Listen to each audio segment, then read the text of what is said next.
Bienvenidos a un nuevo video educativo de este canal. En la clase de este video vamos a hablar un poco sobre la Revolución Cubana.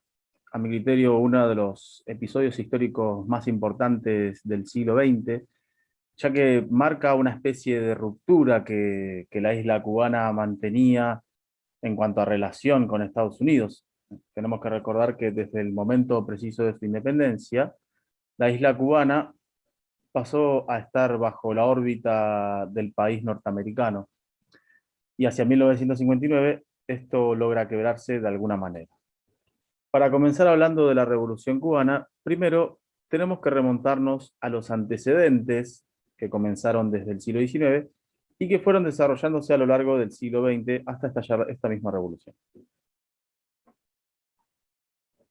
Para comenzar, bueno, hay que remontarse hacia 1868, más precisamente el día 9 de octubre, cuando en el ingenio azucarero La de Majagua comienza la Guerra de los 10 años, cuando la clase baja cubana y algunos terratenientes, es decir, los grandes propietarios de tierras, más precisamente de las plantaciones azucareras de la isla, deciden terminar con la colonia española y con la esclavitud.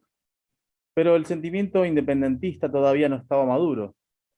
Entonces se firma la paz antes de conseguir este objetivo. De esta forma surge un pensamiento nuevo y revolucionario que va a empezar a consolidarse con un personaje clave que fue José Martí, un célebre escritor y político cubano. La ideología de Martí consistía en tres puntos básicos: el fin del dominio colonial español, lograr la unidad de todos los cubanos en una república y paralizar el expansionismo estadounidense, que ya empezaba a invertir millones en el azúcar, el tabaco y la minería cubana. Martí reúne en Nueva York a veteranos de la Guerra de los 10 años y funda el Partido Revolucionario Cubano, que en 1895 impulsa la guerra independentista, una guerra que le cuesta la vida a Martí. Como una Cuba independiente puede hacer peligrar las inversiones estadounidenses en la isla, en 1898 los Estados Unidos intervienen en la guerra independentista que había comenzado en 1895 y que con el pretexto del hundimiento de uno de sus barcos, se mete en el conflicto en el que el archipiélago mantenía con su metrópoli, estamos hablando de España. Finalmente, al terminar de derrotar a los españoles y respaldados por su victoria, los Estados Unidos ocupan la isla. De esta manera, los cubanos se ven obligados a optar por una doble decisión: una ocupación lisa y llana de los estadounidenses, o tener una república que esté supervisada solamente por ellos. En 1901 se sanciona la nueva Constitución cubana, en la que los Estados Unidos se reservan el derecho de intervenir directamente en la isla si consideran que se están violando derechos o libertades. Así, con una disimulada violación a las libertades cubanas, se crea la República de Cuba. La isla simplemente ha cambiado de dueño. Ya no son los españoles quienes las explotan, sino los propios norteamericanos. En 1902 asume sin elecciones el primer presidente de Cuba, Tomás Estrada Palma. Su gobierno formaliza los vínculos de la dependencia que fueron impuestos por los Estados Unidos, quienes se benefician económicamente. La falsa independencia no ha traído ninguna mejoría para las clases bajas. En las plantaciones se sigue explotando a los trabajadores y en las industrias el incipiente proletariado apenas tiene un salario decente. Se suceden los presidentes y las intervenciones de los Estados Unidos, pero la realidad social nunca cambia. En 1920 cae el precio del azúcar, uno de los principales productos que produce la isla, y Cuba sufre una tremenda crisis financiera. Ese mismo año se organiza el primer Congreso Obrero Independiente y surgen movimientos intelectuales y estudiantiles de izquierda y antiimperialistas. En 1925 toma el poder Gerardo Machado, un dictador autoritario y represor que cuenta con el apoyo de los Estados Unidos y ataca duramente a sus detractores, es decir, a sus opositores. Surgen las protestas y dos huelgas generales en 1929 y 1933. Machado huyó del país, mientras que sus seguidores son perseguidos. El poder recae en una pentarquía, es decir, un gobierno conformado por 5 miembros, que nombra un nuevo jefe de ejército. Su nombre es Fulgencio Batista y Saldívar. Batista reprime a los opositores, sobre todo a los comunistas de las centrales azucareras. En 1940 y en medio de la Segunda Guerra Mundial, la pentarquía llama a elecciones. Batista es elegido presidente y gobierna Cuba hasta 1944.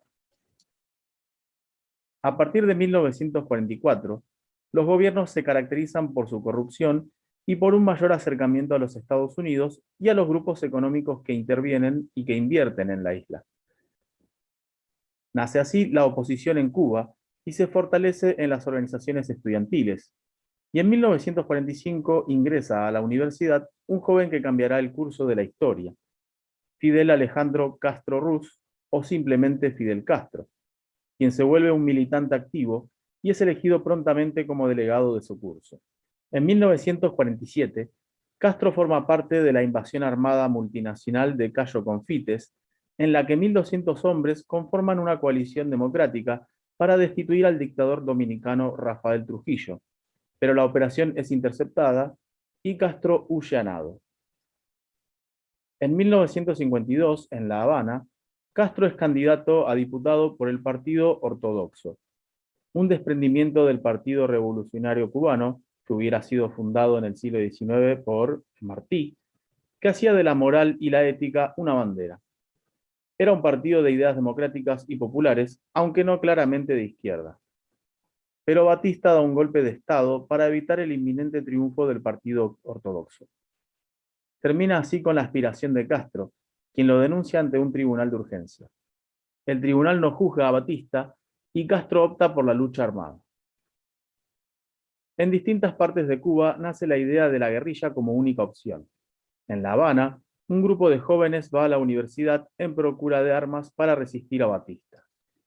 Entre ellos está Camilo Cienfuegos Gorriarán, quien deja la isla y critica el régimen de Batista desde los Estados Unidos a través del periódico La Voz de Cuba. Ahora comenzaremos con la etapa en la que realmente comienza la revolución.